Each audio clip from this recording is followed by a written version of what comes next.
တာဝန်ယူတာကတော့ sound mix ပေါ့ mixing ဘိုင်းကိုတာဝန်ယူပါတယ် police sound တွေတာဝန်ယူပါတယ်ပြီးတော့ dialogue cleaning ဘိုင်းကိုတာဝန်ယူပါတယ်ကောင်မကျွန်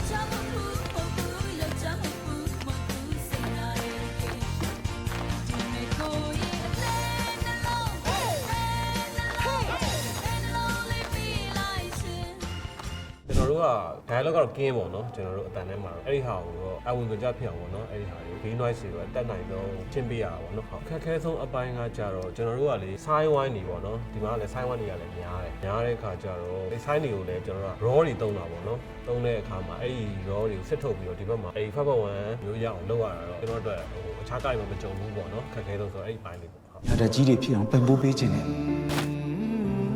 ကျွန်တော်အယုံနောက်မှာနေရဆိုပေမဲ့လည်းအယုတ်ရဲ့လှုပ်ရှားမှုတွေအကုန်လုံးအတွက်ပြလိုက်တဲ့ဆင်းနှံအောင်မှာပါနေအောင်ပေါ့နော်နောက်ကနေပြီးတော့တိတ်တိတ်လေးနေပြီးတော့လုတ်ကင်ပေးနေရတာပေါ့နော်တော်တော်များများအတန်ကိုတော့မိသွားကြတာပေါ့နော်အယုတ်နောက်ကိုပဲပါသွားကြများတာပေါ့နော်ကျွန်တော်တို့ကလည်းအဲ့လိုလုတ်ပေးနေရပါပေါ့နော်လူတွေတိတ်ပြီးတော့ဂရိထားမိတဲ့အပိုင်းမှာတော့ကျွန်တော်တို့ကတာဝန်ယူရတဲ့ position မျိုးဖြစ်နေတာဖြစ်ကြည့်တယ်ဒီလေတို့ပြိသက်တွေ drama တိုက်တဲ့ပြိသက်တွေတားကောင်းလေးတကားဖြစ်နေလို့ကျွန်တော်တို့တေချာအာမခံပြောရပါတယ်ခင်ဗျာဟုတ်